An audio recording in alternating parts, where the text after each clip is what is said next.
Why are athletes getting hurt more frequently today than ever before? That's a question I've been asked a couple times when I was a strength coach working with different collegiate teams. And the short answer is athletes today are soft. Just kidding. That's not actually the reason. There's a lot of different factors that come into play when we are considering injuries and how they're assessed and how they're treated. So, to take a step back, we have to understand that there's been a lot of changes to the landscape of athletics by and large, just through different people that are recruited at the higher levels and how that trickles down to the lower levels. So, if we look at the NFL and the NBA, okay, just as some quick kind of reference points that we can look into fairly easily, we see that overall, athletes have been getting larger in both of those sports throughout the last 100 years. Okay. So back in the day, the biggest football player could have been under 6 foot and, maybe 250 pounds. Whereas nowadays, you get guys that are 6'8, 330 pounds, fairly frequently. So that's one contributor. You have larger people hitting into each other more frequently. In the NBA, it's the same. So I think I just looked up the statistic on like what the change in height and body weight has been. Now the average NBA player is around 6'7", 220, with some people obviously being above that and below that. But back in the day, they were 3 inches shorter at least. So, over 40 years ago, they could have been 6'4", so it's a completely different game when you're having larger individuals go up against each other. The other difference is with accessibility to training, and as training has advanced, we have people that are stronger and more explosive as well. So, it's hard to kind of have these reference points of how athletes were before we started keeping track of some of these metrics, because you would hear about people who were incredibly strong and nobody really had like a data point to actually point to and say, this person could lift a car or whatever. And a car in the 1920s would be different than a car today. And, who knows if that's actually true or if it's somebody just kind of making something up because there was no video back then and all of those different types of things now. But we regularly have athletes, in the case of the NFL or even collegiate football, who squat over 500 pounds. Like, it's relatively normal if you're a lineman to be able to do that at that level. So it's pretty incredible what we've been able to do as far as like a physical standpoint from strength and speed and power and all of that. Like, we're continuing to see in the NFL that speeds are rising for our skill players. So there are more receivers and DBs that are faster now, that are breaking that 4.5 mark that used to be a pretty good indicator of somebody that was really fast. Now we're getting multiple individuals that are under 4.4. So it's pretty crazy. But sorry, allergies are going crazy. When the other thing that really kind of changed, or the multiple things that have really changed, is diagnostics. So we have more staff that are available. So back in the day, you may have had like a team doctor if you were lucky. Now there's usually several athletic trainers that are available, so they're able to assess injuries that might not be season ending more frequently. We have better diagnostic tools. We have better data points as far as like some of the research that's available on some of these injuries and how they occur.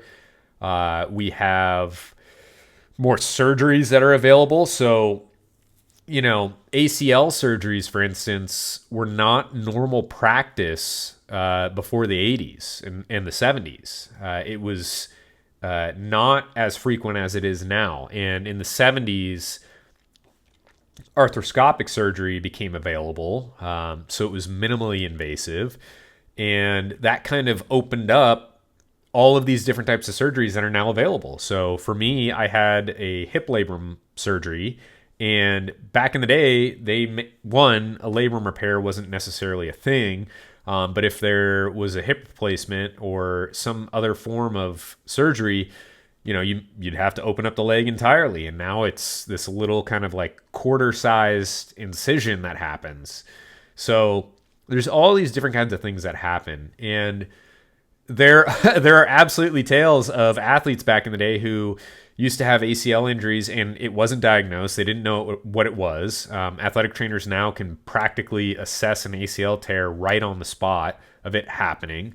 And then you get some imaging and you either get a confirmation or you figure out, what the details are of that injury.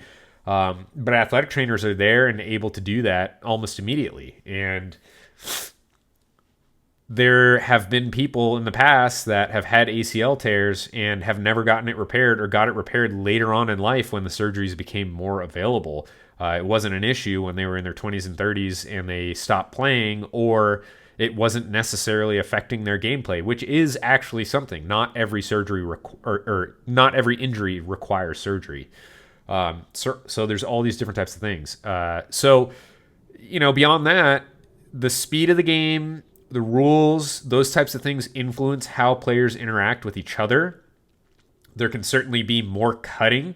If you look at NFL players, if you look at footage from the 80s and 90s even compared to today, I would say, there were a lot of players who were unique in their ability to cut and get around defenders, like in the case of like a Barry Sanders or an Emmitt Smith or something like that, where they would make people look ridiculous because they were able to move. And this is not taking away from them whatsoever, but nowadays it's built into how we train and prepare to hopefully stop some of those evasive individuals. And that's completely changed the dynamic, but it also makes us more susceptible to some of the injuries related to being in those positions in those types of movements. And then having larger individuals fall on body parts absolutely can make you at higher risk of having some of these injuries. So is it that athletes are softer than they were before?